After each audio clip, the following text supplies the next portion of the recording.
Your daily dose of sports talk is here. Highlights, interviews, and analysis. From the entertainment capital of the world, SportsWrap with Jason Page starts now. And so thankful you've chosen to join us on this Wednesday edition of the show. If it's a Wednesday, it means Kurt Heelan is here, pro basketball talk at NBCSports.com, to talk about all things hoops, including my Knicks, who are a disaster.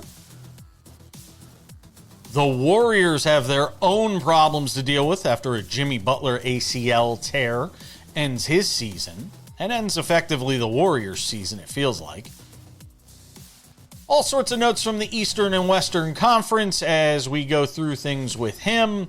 There are NFL items to get to on this day that we'll also touch on here in just a couple of moments. Also, the Baseball Hall of Fame announcing 2 new members to its class in 2026. We will get to that too. But we start things out as we always do with the big story. And the big story today is the New York Giants essentially neutering in public. We had a public neutering. You've heard of like public hangings? This was a public neutering of Giants general manager Joe Schoen on Tuesday, with the Giants introducing John Harbaugh as their new head coach. And look, there's no other way to get around this. There's no other way to describe it. When you have a contract that's basically held up by the fact that John Harbaugh wants as much autonomy as possible, and that the only person he is reporting to at the end of the day is the Maras, Chris Mara and ownership with the Giants. When you have a structure that is set up that way, you have cut out the middleman if you're John Harbaugh. And by the way, all the power to him. If that's something he wanted, if that's something that mattered to him, I don't know if it works out well for the Giants in the long run. I don't know if this is something that, behooves the organization, so to speak. But at the end of the day, if this is something he needed in order to make this deal a reality, and he was able to get it, all the power to him. How it works out in the end, we'll wait and see. But if you're Joe Schoen, how do you go to work every day? Knowing that your head coach is going to be the one that gets the final say and has the last word on basically everything of import in that organization.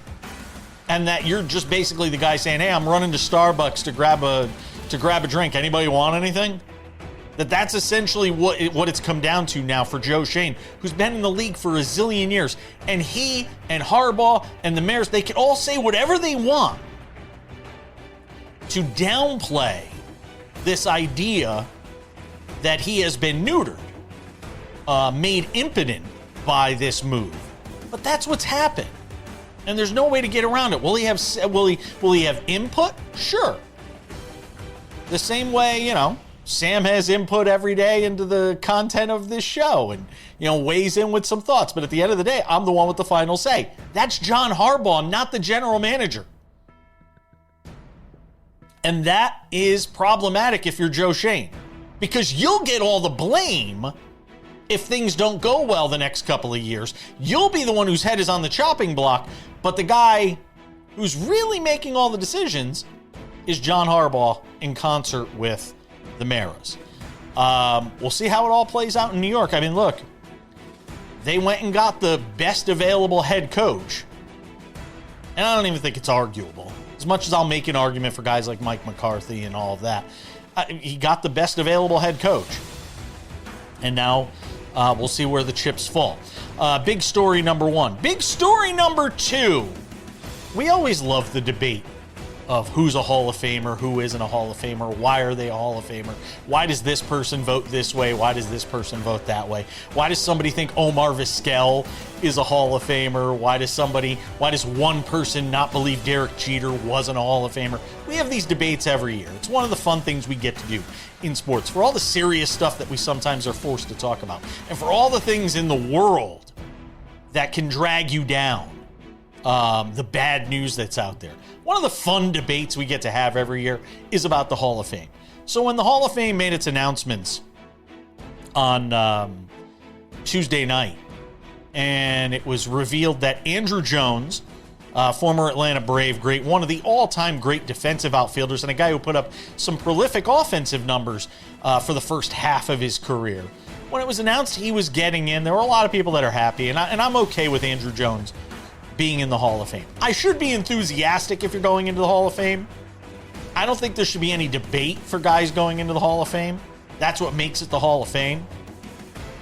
But Andruw Jones was one of those borderline guys, and he gets in.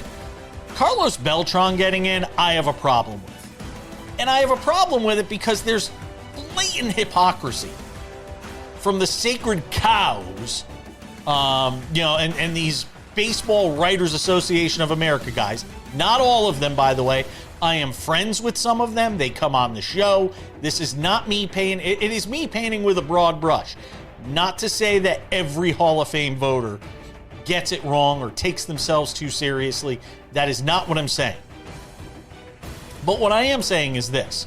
There are some that will be holier than thou and refuse to put in anybody even remotely associated or heavily associated with the PED era of Major League Baseball.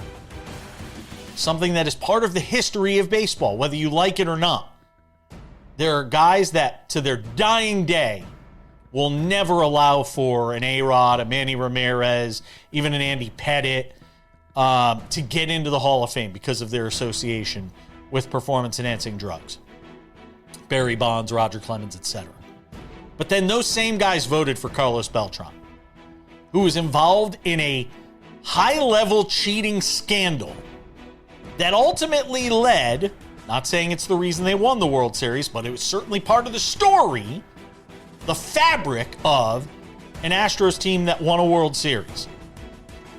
And Carlos Beltran was part of that. And he's going into the Hall of Fame. And I have a problem with the hypocrisy involved in that. I'm not even necessarily sure I have a problem with him being in, as much as I have a problem with the fact that he's in and the guys in the PED era will likely never get it. And it's why you have to kind of take it all with a grain of salt when it comes to the Hall of Fame. And you got to do your homework and understand that there are guys that belong in that may never get in. You can go to the Pete Rose stuff all day. But that there is a blatant hypocrisy here when it comes to the way these writers handle their responsibility of deciding who and who doesn't get into the Hall of Fame. Carlos Beltran is in, and so is Andruw Jones. Congratulations to them both. We're coming back.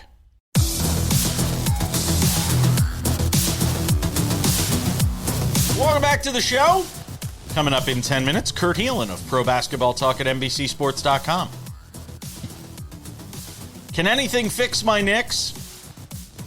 I see people rumbling about Giannis potentially coming to the Knicks. Could it happen? Do we want it to happen? Lakers got a good win against the Nuggets last night after Jamal Murray torched him in the first half. Anyway, we'll get to all that coming up. Sam Yarnell joins us for the first time on the show today. Have the Giants neutered general manager Joe Schoen? Whenever you're trying to downplay, now this comes from my background in politics and having worked in news for a number of years, having worked for a politician in communications. Whenever you're, as an organization, a group, a company, trying to downplay something, it means it's being played up for a reason. You're trying to do this combative sort of response.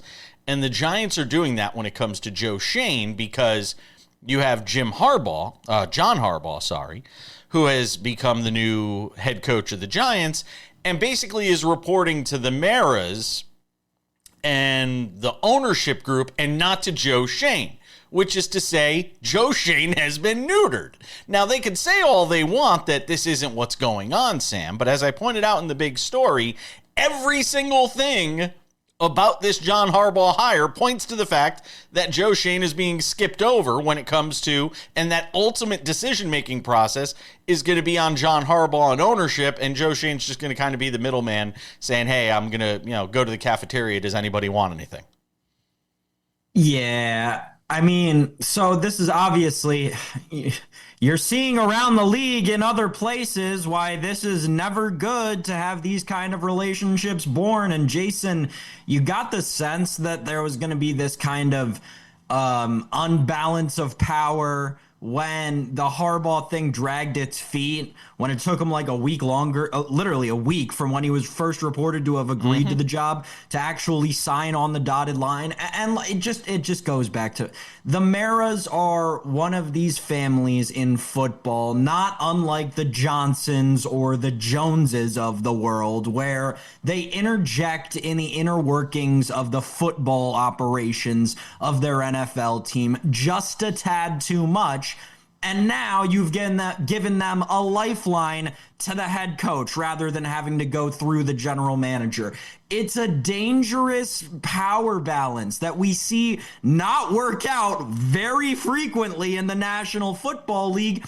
And yeah, if I were a Giants fan, I would be worried about this, so-called neutering of Joe Schoen. Not to say that he's not going to be there and still have smart football input, because I do, like a lot of other people in the NFL, still believe he is a smart football guy, like the Maras clearly still believe to an extent at least, or else they would have fired him by now. But I do think that you're starting down a very dangerous path by having the head coach and owner have direct report rather than having the GM be able to interject. It is not healthy signs of football in the East Meadowlands now. I will tell you where it becomes a problem. If John Harbaugh does a bad job picking the groceries for the meal that's going to be cooked, then it becomes a problem. I mean, at the end of the day now, this is John Harbaugh's team and John Harbaugh's organization as far as every facet of how it gets built, from nutrition to training to video to scouting. It's all on John Harbaugh now. And again, more times than not, these situations, Bill Belichick, when you start handing over GM responsibilities and that kind of power to head coaches, even if they have been successful, more times than not, it doesn't work out well quickly. I would say that the Bill Belichick actually in New England is the only example of it ever working out half decently, and it still didn't work out great once they didn't have the greatest quarterback of all time on the roster. So yeah, exactly, Jason. You're exactly right. This kind of unilateral power balance in the National Football League, it does not ever work out well. The only thing that can keep it from anything is a Hall of Fame quarterback. Do we believe Jackson Dart is that? Well, TBD, obviously, on that. At best, TBD. All right. Baker Mayfield has a message for new Falcons head coach Kevin Stefanski, because and this started when D. Orlando Bedwetter. Anyway, D. Orlando of the Atlanta Journal-Constitution put up a pretty harsh, I think, assessment of sort of Baker Mayfield's time and others in Cleveland with the Browns, almost as a defense for why Kevin Stefanski will be successful potentially in Atlanta as opposed to his time in Cleveland. That tweet, here it is. D. Orlando Ledbetter says Falcons Kevin Stefanski had a dumpster fire at quarterback in Cleveland. Baker Mayfield and Deshaun Watson failed, which started a chain reaction to 11 other starters. QB Shedeur Sanders closed out last season with 7 starts. Okay. To which Baker Mayfield responded, "Failed is quite the reach, pal. Still waiting on a text/call from him after I got shipped off like a piece of garbage. Can't wait to see you twice a year, coach." It'll be fun watching. And Baker Mayfield's always looking for motivation. He just got some, courtesy of D. Orlando Ledbetter and Kevin Stefanski coming to the Atlanta Falcons. So, Sam Yarnell, Baker Mayfield justified in feeling the way he does? I mean, it's just what he does, right? Like, like you could justify it by saying Baker Mayfield did it. That's the justification. It's just his bit now. And I shouldn't say bit. It's not a bit, because I think Baker truly does believe it. And you've seen it does make him better to an extent. Like, it makes him go a little bit more all out. So do what you got to do as a professional athlete to perform at your absolute peak. I guess it's justified by saying that, like, yeah, it's what he does. It's who Baker Mayfield is. He's shown us this. Why would we expect anything else? Yeah, I don't have a problem with it. Right, it's not malicious. It's not like he's saying, it's not like he's doxing Kevin Stefanski or saying, exposing him for something. It's just how he plays the game. And I think the word bit is probably unfair because what Stephen A. Smith does is a bit. Right. You know what I mean? Exactly. What Skip Bayless does is a bit. This is genuinely Baker Mayfield and who he is. So that's why I think you're right to correct yourself when you say not a bit, but just sort of who he is. So I don't have an issue with it at all. And anything that creates more drama in that NFC South, we are all for it. Bravo. Kurt Helin. There's lots of drama in the NBA right now as we approach the All-Star break. Will Giannis be moved? Will he won't? Will he not? Will he won't? Will he not? English, second language. We're coming back.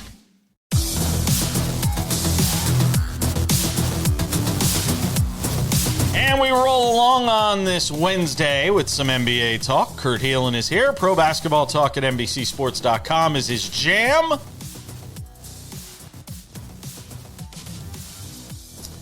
Every time I look at you, I see myself like 5 years from now.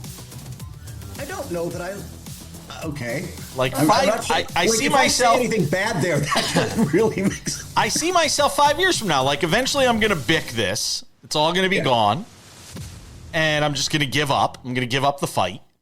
Like LeBron is kind of doing right now with his hair. Yeah. He almost went all the way. I gave up the fight in, I don't know, when I was in my 30s. Like it was an early end of the fight.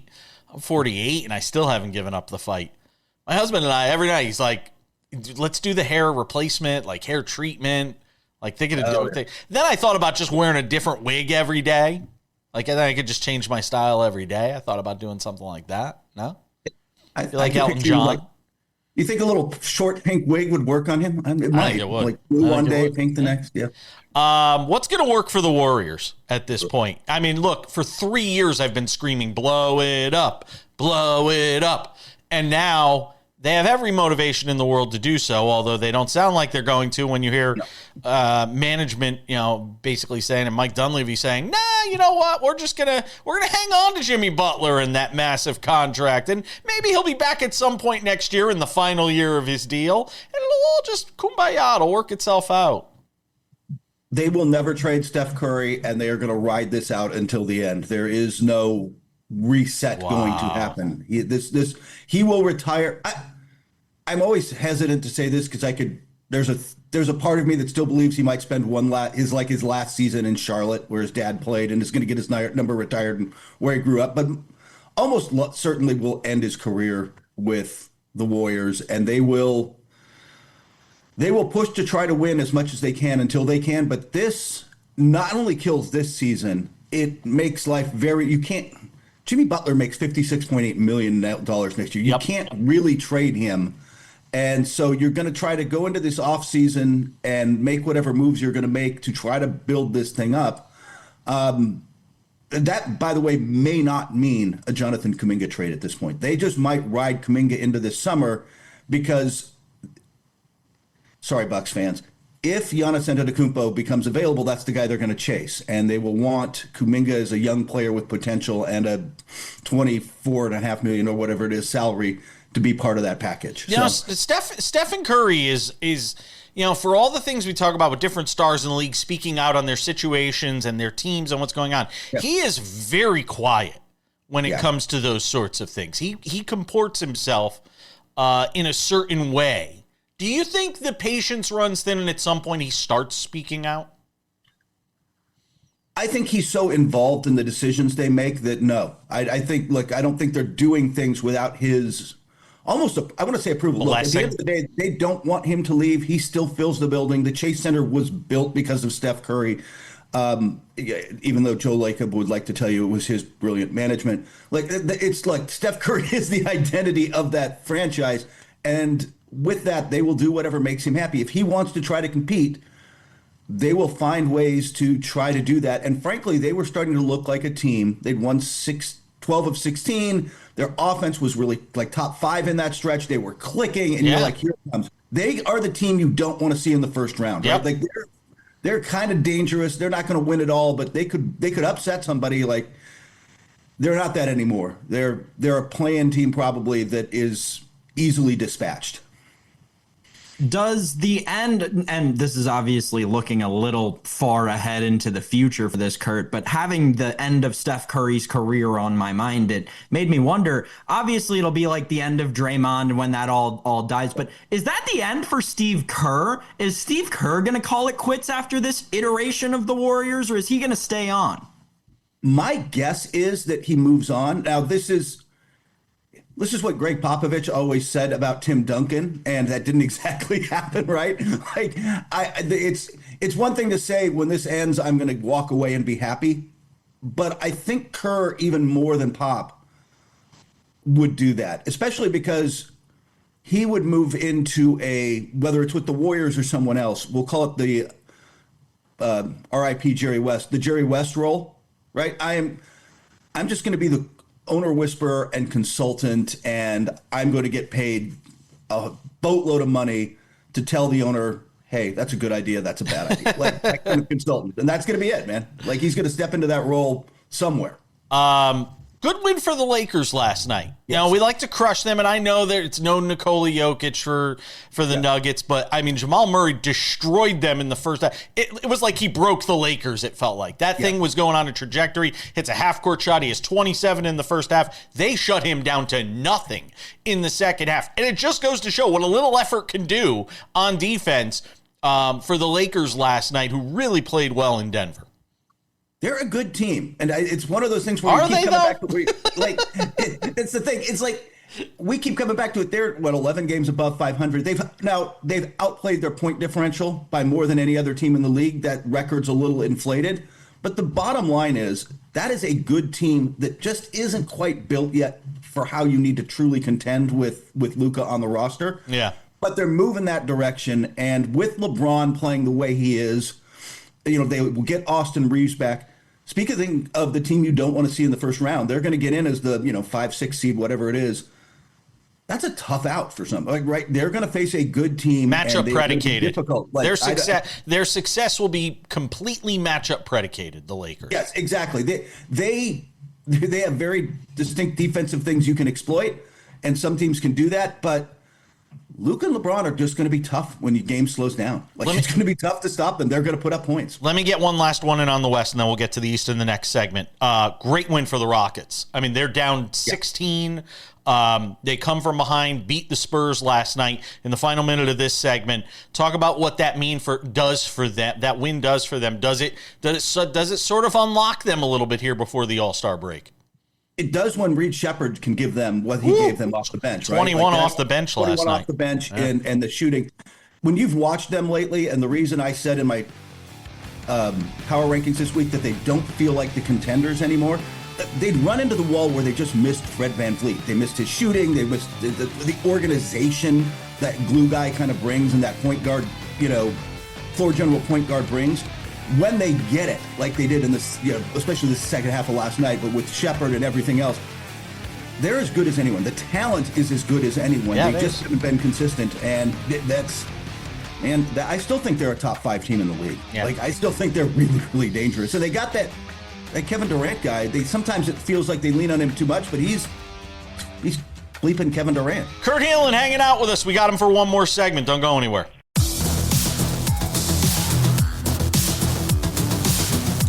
One more segment with my man Kurt Heelan of Pro Basketball Talk at NBCSports.com. All right, so the Knicks are a dumpster fire right now, getting booed off the floor on MLK Day against a Mavericks team without Anthony Davis. You get the players-only team meeting. Number of times that helps anything. Where do you go right now? I mean, fans are screaming. Tom Thibodeau's cashing checks somewhere right now, laughing. Yeah. Talk me off the ledge right now on the Knicks, because it's not even fun to watch them right now. No, it's hard to watch them. Look, the turnaround in that team meeting, Jalen Brunson said, hey, this has got to come from inside the building, inside the players, inside the locker room, not the coaches. This is us. We've got to figure this out, which said to me a couple things. A, they still haven't fully bought into Mike Brown. They are not giving, say what you want about Thibodeau. You knew what this team was. It had an identity. Jason, what's the Knicks' identity? It's Jalen Brunson. It's Jalen Brunson when he's healthy. That's exactly. And it's not enough that Towns has never looked completely comfortable. The real problem of late, where they can turn this thing around, and Josh Hart should help a little with that with his return, but hasn't yet. It's their defense. Their transition defense in particular is wretched. They got 27 fast break points in the first half. Yeah, I was going to say, but their transition offense isn't good either. They're not getting points on the break the other way. They haven't bought in, like I said, there's no identity. I don't know who this team is. I don't know what they want to be right now. And that's a serious problem halfway into the season. That is a serious problem halfway into the season. It's not easy. Look, they can be much better than this, but there's not some easy fix. And there's not some easy fix at the trade deadline.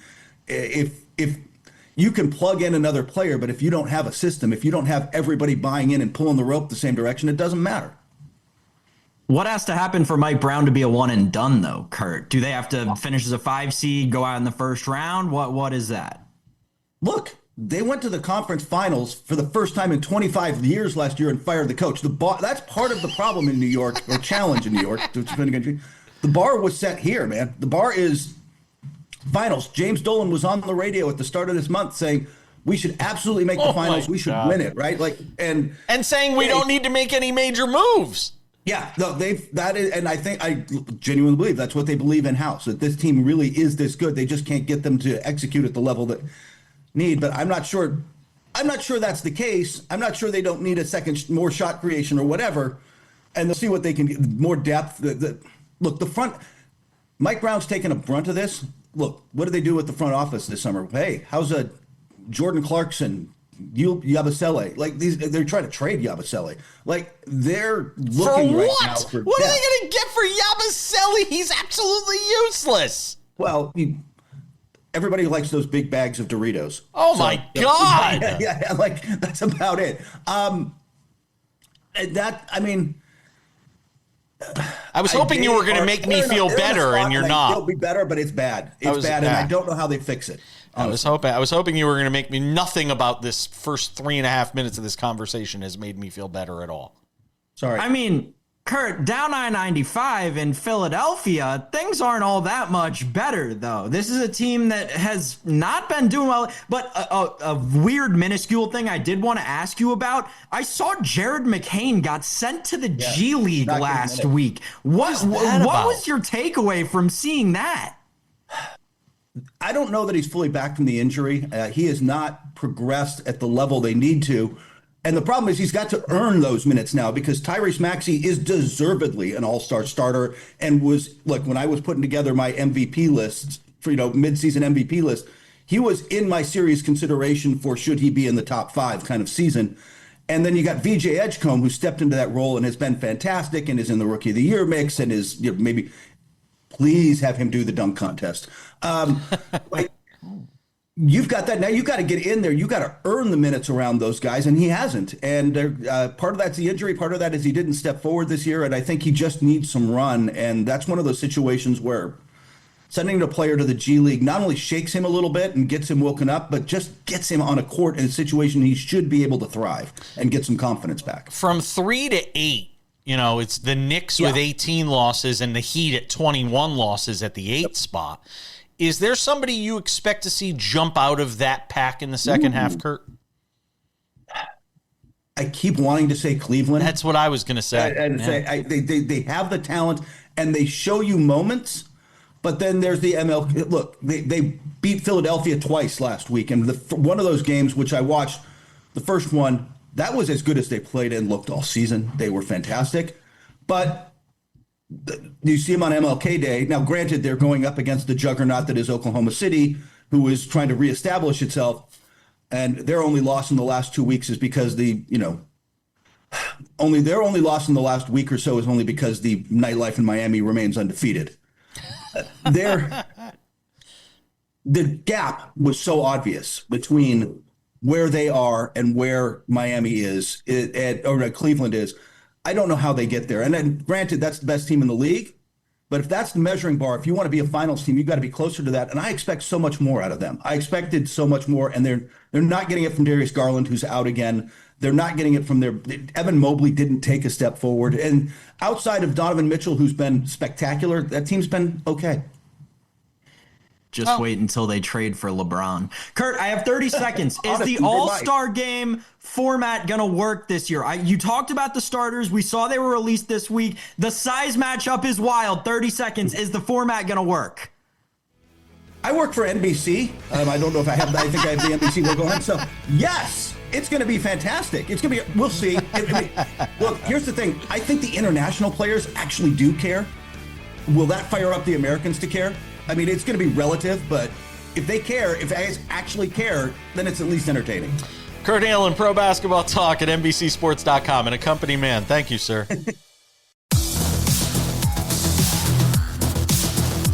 Odds and Ends wraps it up 10 minutes from now.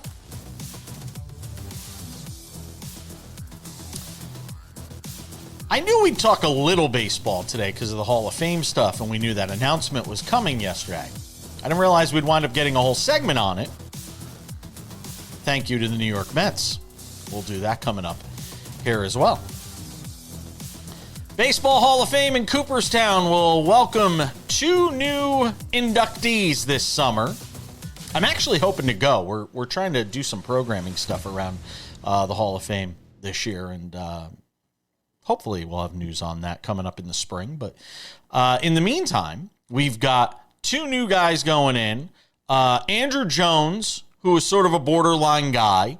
That, you know, a lot of people, there was a lot of politicking going on for Andruw Jones, who was one of the best defensive outfielders of his generation, quite frankly.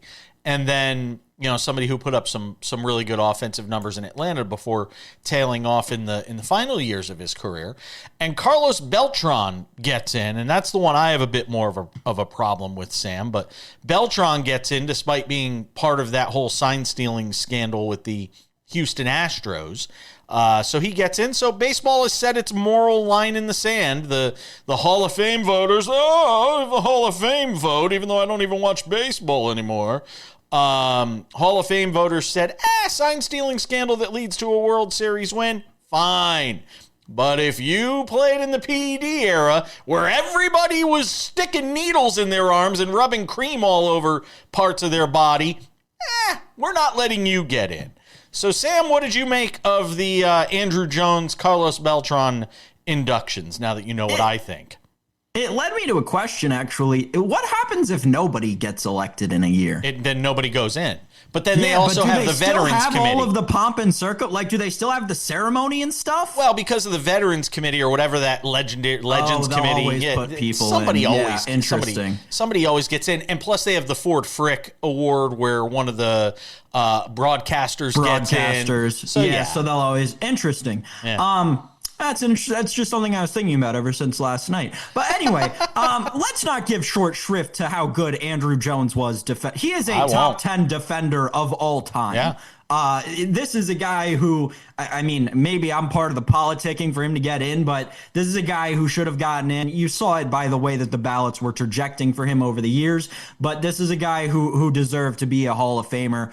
I was surprised by the Carlos Beltran thing, not because I don't believe he should be in the Hall of Fame, not because, you know, I feel particularly one way or the other, just because, you know, it's another example of, you know, as Jason alluded to, the very incompetent baseball writers creating a double standard for their own selves. And I wish, and I know we've had Hall of Fame voters on here before. I would love to have one on right now to ask them to their face, why create a double standard, right? And why are we not considering cheating in 2017 the way we're considering cheating in 2005 or 2006? It doesn't make an iota of sense to me. And it is another example of the Hall of Fame voting contingent in Major League Baseball being completely beyond their means. They don't understand the power that they hold, and even less so do they understand the precedent that their own former selves set. So again, I am beyond perplexed. It is cool though. Carlos Beltran is going to be the first plaque in Cooperstown history to have both Houston parentheses National League and Houston parentheses American League on it. Andy Pettit, by the way, an interesting one to note, got 48.5% of the vote on the ballot in his 8th year. I think he has 1 year left. Why I mention that is he was 27.9% the year before. That's a big jump. I wonder if the politicking you're going to see from this year to next is for Andy Pettit. To me, he's a Hall of Famer. Go and look what he did from a postseason standpoint. He's one of the greatest postseason pitchers of all time. I'm also of the belief that Bernie Williams belongs in very much for that same reason. So just a quick thought on that. Yeah, I think quick. that the thing that stands apart, if I'm not mistaken, I think the thing that's holding Andy Pettit back is the biogenesis thing. Yes. I believe he was mentioned in the biogenesis scandal. Oh no, not even. He got busted. He got busted. But it's the whole it's the bias against biogenesis. Yes, it is. The Mets make a deal, and I love it. Sign me up for Luis Robert. I think he is going to be a star in New York. He brings the flash. He brings the ability to do it in the field and at the plate. I have always believed change of scenery was going to change the results you get from him on the field, because we saw it in his rookie year. He has the ability. And I believe him with the Mets, with Juan Soto as a mentor. I think Luis Robert, and they gave up nothing to get him with Luis Angel Acuna and this kid Paulie, this pitcher Paulie. I love this move, Sam. Real quick in the last minute here. Yeah. I mean, this trade is flyer central, yes, right? It's absolutely. The Mets taking a flyer on Luis Robert, but quite frankly, I like the move more for the White Sox in getting two players. It's good for them too. The Luis Robert situation, I personally don't think is one that he was a guy who needed to go to a small market to have success. I disagree. Going to Queens, gosh, I almost said Brooklyn. Going to Queens, that's going to be very tough for a player who we saw struggle when the lights got bright. Now he's going to the bright lights. Nobody cared about the White Sox. Nobody cared about the White Sox. His rookie year, they did though. His rookie year was good. He was good his rookie year. I'm telling you, I think I love this move. I am in love. I was gaga over the moon last night. And by the way, the reason to subscribe to our YouTube channel, we had a SportsWrap short on it last night. I love the move for Luis Robert. Now look, we may go back and replay this in August of this year when he's hitting 190 and getting booed off the field. That remains to be seen. Odds and ends are next.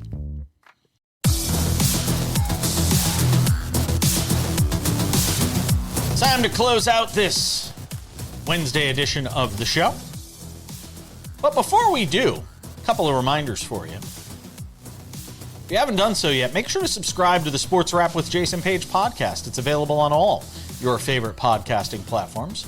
Spotify, Apple Podcasts, YouTube Podcasts, iHeartRadio, TuneIn, Odyssey, Amazon, anywhere you get a podcast, you can listen to the audio-only version of this show, Monday through Friday. It's available early in the afternoon, and it makes a great companion while you're driving, on the treadmill, in the shower, sitting in bed, whatever you may be doing. Make sure to check out the Sports Wrap with Jason Page podcast. In addition to that, we have the Sports Wrap with Jason Page YouTube channel. This is the place for all things Sports Wrap with Jason Page. It includes the Monday through Friday TV version of the show, commercial-free, there for you early every afternoon. Pro tip, it's actually available there many times before it's available anywhere on television across our 265 affiliates across the U.S. and Canada. So make sure to subscribe to the Sports Wrap with Jason Page YouTube channel. Also there, Sports Wrap Shorts. When news breaks, we're there to help fix it. No, we're there to break it. It's always there, Monday through Friday, weekends too. Sports Wrap Shorts. Quick little hitters on the top stories in sports as soon as they happen. Sports Wrap Shorts available on our YouTube channel, also on our TikTok, Sports Wrap Jason Page, and on our Instagram, Sports Wrap Jason Page. And without any further delay, on this Wednesday, time for some odds and ends. Odds and ends. Sam, why do you have this perplexed look on your face? I call it the Tucker Carlson. Because, Jason, it's gotten a little bit ridiculous what the NCAA is allowing. And I'm going off script here, and the producers are going to be mad at me, and I don't care. The breaking news coming across my desk that this Charles Bediako guy has been granted his restraining order, and now he's immediately eligible to play for Alabama basketball. Who is Charles Bediako, you may be asking? He's a starter for the Motor City Cruise of the NBA G League. This is now multiple G League players that will be playing in the NCAA. It has gotten crazy who we are letting play college sports at this point. Okay, I'm off my soapbox. Well, we all know college sports is a mess, so I guess none of that really surprises me. Ridiculous! It is redonkulous. Mike McDaniel. People have messaged me and say, why do you always use this image on the screen for Mike McDaniel? You can't see it, Sam, but it's one that is not the most flattering of him. It's because it makes me smile, and some days I just need to smile a little bit because it's so absurd. Mike McDaniel, and everything in life is so absurd that I need something that makes me smile. Mike McDaniel, seen here, is your new offensive coordinator, it appears, for Jim Harbaugh and the Los Angeles Chargers. Here's what I want. I want a reality show of just those two guys working together next season, because that is going to be must-see TV. Yeah, I mean, I'm scared of them. I'll tell you that much. I'm scared of them. And if Jim Harbaugh is starting to put people around him that I'm sorry. I mean, no, I'm actually not. He's been around for long enough. He can understand this. Jim Harbaugh is putting people around him who are smarter than him, and that is the mark of a really, really good coach. I am officially scared of the Chargers going into next season. Yeah, I agree. I think I was wondering who was going to be the team to get him. And, you were hoping it was going to be a good team with offensive weapons and the like, because obviously we know what Mike McDaniel could do from an offensive standpoint, and now just give him time to focus solely on that. With Sam's favorite quarterback, Justin Herbert, only good things could happen. I will say that my favorite quarterback. I do think that Mike McDaniel will bring a lot out of Justin Herbert. I do. But I'll say this. It also, of all the combinations, maybe, probably has the best chance of being a tremendous failure. Like, there is a chance that these guys just don't speak the same language, and this entire franchise is a disaster by week 6. Like, they're averaging 3.5 points a game. Wouldn't you get that, though? Wouldn't you get that in meetings after? If you're Harbaugh and him and you're meeting up, wouldn't you figure out if the chemistry is there right away? Sometimes it just clicks. Like the first time I met you, I was like, this guy's great. He's going to be wonderful on the show. And it's worked out, You'd hope. Yeah, exactly. Tennis, anyone? Carlos Alcaraz, a winner at the Australian Open yesterday. I watched his match. Played okay. Wasn't anything brilliant, but he played okay. Yeah. Have you watched even a second of the Australian Open, Sam Yarnell? Even a second? Come on. Not even a second? I can't get you to watch even a second? No. It was on. So last night, little sneak peek inside my world. Last night, as I was going to have my dinner, it was like the first intermission of the Sabres game. So I went onto my TV, opened up my ESPN app, and there it was, right next to the Sabres game. All of these courts of the Australian Open. So I saw it was going on. That was about as close as I came to watching it before I, watched the Sabres defeat the Nashville Predators. Okay.